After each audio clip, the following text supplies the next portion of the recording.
एक छोटी सी कहानी। ये कहानी है साउथ के एक राजा की, जिनके 3 बेटे थे। 3 राजकुमारों में बराबर बुद्धि रहे, तीनों में वो क्षमता हो कि वक्त आने पर चाहे जो राजा बने वो सही फैसला ले सके। राजा ऐसा चाहते थे और इसके लिए राजा साहब ने सोचा कि क्यों ना एक टास्क प्लान किया जाए। तीनों राजकुमारों को दरबार में बुलाया गया और उन्हें टास्क समझाया गया। राजा ने कहा कि आप तीनों राजकुमारों को बारी बारी से 4-4 महीने के अंतराल में, 4-4 महीने के गैप में एक पेड़ को ढूंढने के लिए जाना है। वो पेड़ हमारे राज्य में नहीं है, आपको दूसरे राज्यों में जाना है और वो पेड़ ढूंढ करके हमें बताना है कि कैसा दिखता है, कैसा वो पेड़ है।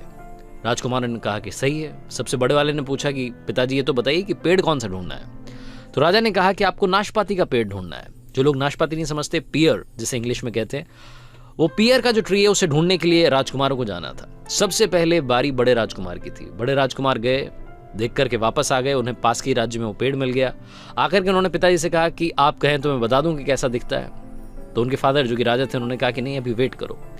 दूसरे वाले को भेजा गया, बीच वाले जो भैया थे वो गए, फिर सबसे छोटे वाले भाई गए।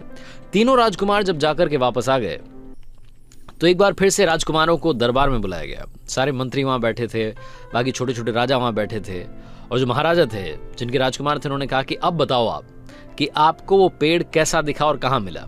सबसे बड़े वाले ने सबसे पहले बताना शुरू किया। बड़े राजकुमार ने कहा कि पिताजी, हमारे पास के ही राज्य में मुझे पेड़ मिला और लोगों ने कहा कि यही नाशपाती का पेड़ है।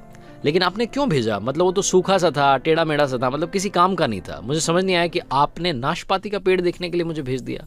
वो ये बोल ही रहा था कि दूसरा वाला जो राजकुमार था, बीच वाला जो था, उसने ये बोलना शुरू कर दिया कि भैया क्या बात कर रहे हो? जो मैंने नाशपाती का पिताजी पेड़ देखा है उस पर हरी भरी पत्तियां थी, लेकिन मुझे एक कमी लगी, उसमें फल नहीं लगे थे। और जैसे ही दूसरा वाला ये बोल रहा था, तीसरा वाला जो सबसे छोटा बेटा था, राजकुमार था, उसने कहा कि पिताजी, ये दोनों भैया क्या बात कर रहे हैं? मैंने जो पेड़ देखा है वो नाशपाती का है। मैंने किसानों से कंफर्म किया है, आसपास के लोगों ने बताया कि ये नाशपाती है और उसमें बहुत सारे फल लगे थे, वो फलों से लदा हुआ था। जैसे ही तीनों ने बात बोली, तीनों की बातें एक दूसरे से कॉन्ट्राडिक्ट कर रही थी। तीनों एक दूसरे से झगड़ने लगे। दरबार में जितने मंत्री थे, जो छोटे छोटे राजा थे, वो सब देख रहे थे कि ये महाराजा क्या करवा रहे हैं, अपने बेटों में फूट पड़वा दी, लड़ाई करवा दी। तभी राजा अपने सिंहासन से खड़े हुए और बोले कि आप तीनों राजकुमारों को झगड़ने की जरूरत नहीं है।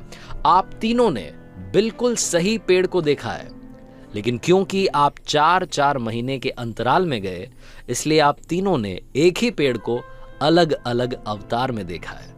आपको बहस करने की जरूरत नहीं है। तीनों राजकुमार चुप हो गए। राजा ने फिर कहा कि मैं आपको 3 बातें सिखाना चाहता था, इसीलिए इस पेड़ को ढूंढने के लिए आसपास के राज्यों में भेजा था। राजकुमारों ने पूछा कि पिताजी क्या समझाना चाहते थे? तो उन्होंने कहा कि इस पेड़ को आप तीनों ने अलग अलग टाइम पर देखा और इससे 3 बातें सीखने को मिलती हैं। पहली बात, किसी भी चीज पर फैसला तब तक ना लें जब तक आप आखिरी तक उसे ना जान लें। चाहे वो कोई इंसान हो, आपका दोस्त हो, फैमिली मेंबर हो, या कोई सिचुएशन हो, या कोई चीज हो, जब तक आपको पूरी जानकारी ना हो अपना डिसीजन ना लें।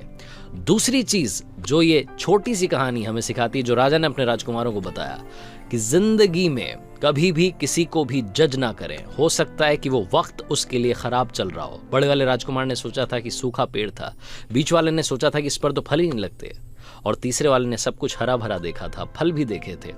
राजा ने कहा कि तीसरी बात जो सबसे जरूरी बात है वो ये कि इंसान की जिंदगी में कभी भी टाइम एक जैसा नहीं रहता। वही पेड़ पतझड़ में सूख जाता है और जब सावन आता है तो हरा भरा हो जाता है। छोटी सी कहानी, मजेदार कहानी, 3 बातें सिखाती है। जिंदगी में इन 3 बातों के साथ, इन 3 लेसन्स के साथ कर दिखाओ कुछ ऐसा कि दुनिया करना चाहे आपके जैसा।